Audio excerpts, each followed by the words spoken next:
Le chant de la baleine.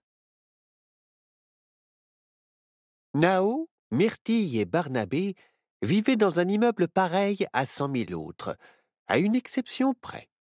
Ces couloirs étaient parcourus de portes magiques qui s'ouvraient sur d'autres mondes, des mondes qu'ils étaient sur le point de découvrir.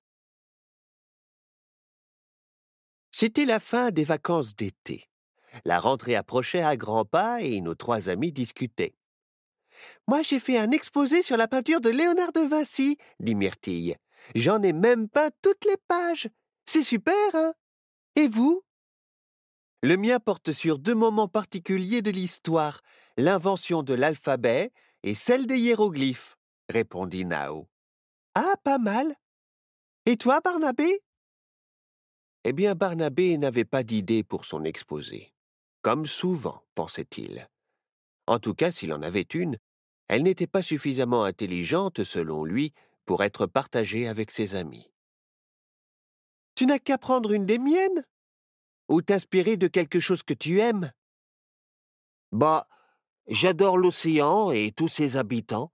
J'ai lu plein de livres dessus. Ce que je préfère, c'est les abysses. Et il y a tout plein de bêtes rigolotes qui y vivent.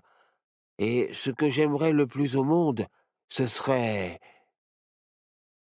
Barnabé avait un rêve au fond de son cœur, mais, ayant peu confiance en lui, il avait eu peur d'en parler jusque-là. Il se risqua alors. « Ce serait d'entendre le chant de Mystique, la légendaire baleine à bosse blanche, et d'apprendre tout plein de choses sur elle. » « Et pourquoi on ne partirait pas tous ensemble à sa recherche? Ce serait une super idée d'exposer, » dit Myrtille. « On pourrait demander à ton tonton de nous y emmener avec son bateau, comme la dernière fois quand on est allé observer les requins citrons, » proposa Nao. « Oh, vous feriez ça pour moi? Génial !» Ils passèrent la porte magique qui les mena droit au port du petit village de Crevec. L'oncle de Barnabé était là, sur son chalutier, en train de pêcher tranquillement. Les trois amis coururent le saluer et Barnabé lui exposa leur projet. « Bien sûr, les enfants, si ça peut vous faire plaisir. En avant, direction l'océan !» Ils parcoururent des dizaines de kilomètres sans observer la moindre trace de la baleine. Quand soudain...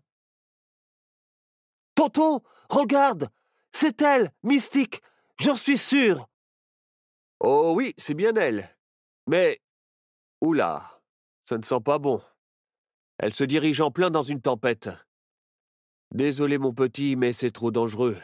Nous devons faire demi-tour sur le champ. » Barnabé observa son oncle manœuvrer avec tristesse. Après tout, que pouvait-il bien faire pour l'en empêcher? Devant son embarras, Myrtille lança un sort. « Pissenlit et plume d'oreiller, vers la baleine, fais-nous voguer !» Patatrac! Le tonton s'écroula sur le pont du navire et ronfla à l'en faire trembler. « Oh, j'ai dû me tromper dans ma formule. Je voulais qu'il nous emmène vers la baleine. » « Bah là, il dort comme un bébé. J'ai bien peur qu'il ne nous conduise nulle part. »« On n'a qu'à prendre le bathyscaphe. »« Le quoi ?»« Le petit sous-marin que voici. D'après mes calculs de sorcière, l'orage ne sera pas là avant 2 heures. Ça nous laisse suffisamment de temps pour trouver la baleine avant que ton tonton ne se réveille et que l'orage le surprenne. » Barnabé prit un instant pour observer le petit sous-marin en forme de tortue de mer. Fait de plaques de métaux rouillés, de morceaux de caoutchouc colorés et d'un vieux pare-brise de bus, il lui semblait aussi émerveillant que terrifiant.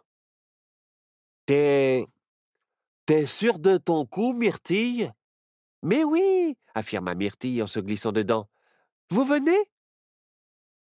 Une fois à l'intérieur, pas tout à fait rassuré, Barnabé s'empara du manuel de bord pour l'étudier.